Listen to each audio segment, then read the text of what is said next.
Presumptive Democratic nominee Joe Biden is facing backlash over answers that he gave during a radio interview on Friday. It's a long way until November. We got more questions. You got more questions, but I tell you, if you have a problem figuring out whether you're for me or Trump, then you ain't black. The former vice president has a history of controversial remarks, some touching on racially sensitive topics. In 2007, he referred to then-candidate Barack Obama as, quote, articulate, bright, and clean. On Friday evening, Biden expressed regret for his latest comments.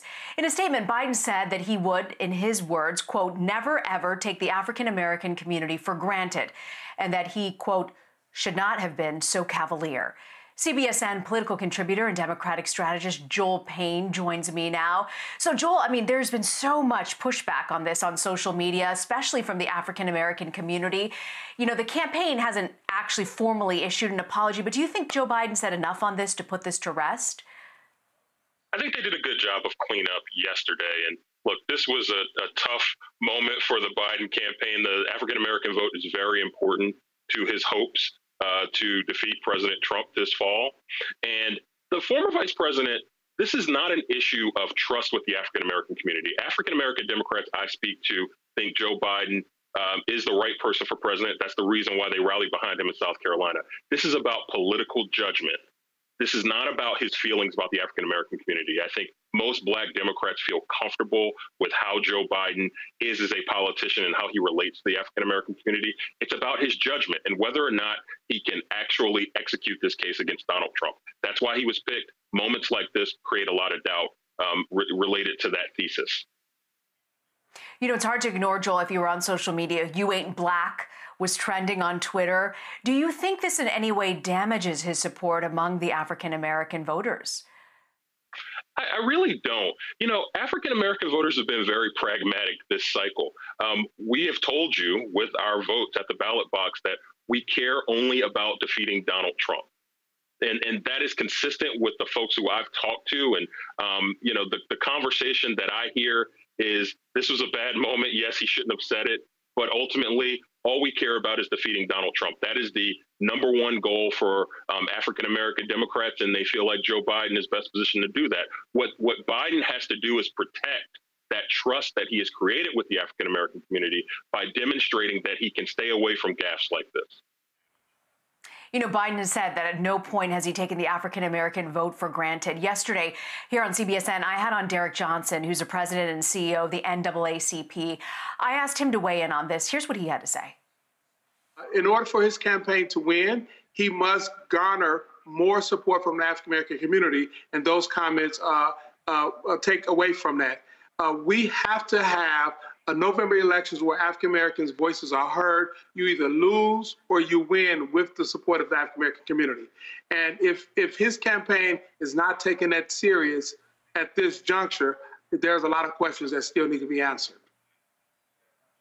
So the sense is you can't take the African-American community for granted is what he's saying. But Joel, in this situation, do you believe that he could potentially lose some support within the African-American community? Who might the vice president be at risk of isolating with these comments? Rena, I think timing matters a lot here, right? We're 6 months away from Election Day. Time heals a lot of these types of wounds. There's going to be a number of these types of issues that come up. Again, I think the former vice president just has to limit this. And the interesting thing is this week was actually a good week up till yesterday's interview in terms of how he would appeal to African-American voters. If I'll call your attention to the high-profile hiring of Karine Jean-Pierre, a former colleague of mine, someone who I've worked with in politics in the past. She's brilliant, young, Haitian-American political operative who's going to be a senior advisor on the Biden campaign. And so really, along with just the embarrassment of yesterday, that also overshined a really big moment for the campaign to demonstrate that they are doubling down their commitment to bringing influential African-Americans in that senior circle. Do you think this now limits anybody who is maybe non-female of color for the VP pick? Do African-American voters stand firm that they want somebody of color in that VP spot? Boy, Rena, this is an interesting conversation that's churning with a lot of the folks who I'm talking to.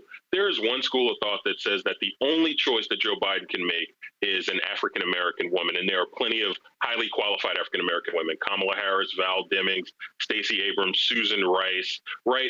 There's one school of thought that says that he has to have that person there to represent African-Americans on his ticket. There's another school of thought, by the way, from a lot of African-American Democrats I talk to, who say we put Joe Biden there because we want him to win. If him winning means Amy Klobuchar or Gretchen Whitmer or Michelle Lujan Grisham, a non-woman of color or non-African-American woman, then they would support that. I don't think you would see a mass exodus of Black voters if there was not an African-American woman on the ticket. I do, however, think with Black elites, I think that there would be a real morale punch to the gut if Biden did not pick an African-American woman. It is a churning conversation, I can tell you. It's interesting. So what I'm hearing from you is that there's just two camps, and potentially some people might be open to there being a person who's not a woman of color, but you're saying that it could be damaging also.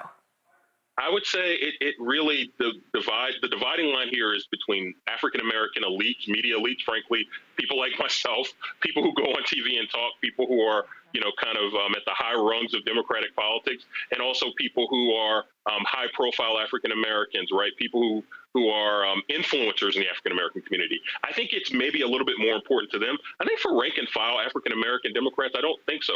I can just, I hate to do the anecdotal thing, but, just the people in my personal circle, it does not matter to them quite as much as I think it matters to some of my brethren who do the same thing I do for a living. That's very interesting that you're noting that divide. What's interesting also, Joel, the Trump campaign immediately jumped on the former vice president's gaffe. I'm talking within hours. They have these T-shirts, "You Ain't Black," that were on sale at the president's online store. The campaign's confirmed $1 million ad blitz against the former vice president. Ads have already begun circulating online within hours later. How does the Biden camp combat these kind of aggressive moves, particularly online, by the Trump campaign?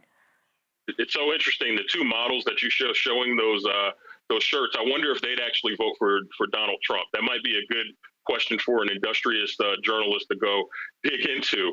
I think Joe Biden, if you want to compare civil rights records and records of appealing to African-American voters, I take Joe Biden over Donald Trump 10 days out of 10. There's no comparison there when you talk about their record of being committed to equal justice under the law, their record being committed to social justice. I think Joe Biden has a good case to tell. I think what he has to do is he has to avoid stubbing his toe like he did yesterday. The president and his team are going to be opportunistic. That's what campaigns are supposed to do. That is certainly an interesting tactic, but I think anyone who might be buying that shirt might want to go and punch into Google Donald Trump's record with African Americans, and they might be sorely disappointed. Joel Payne, thank you so much for joining us, Joel. Thank you.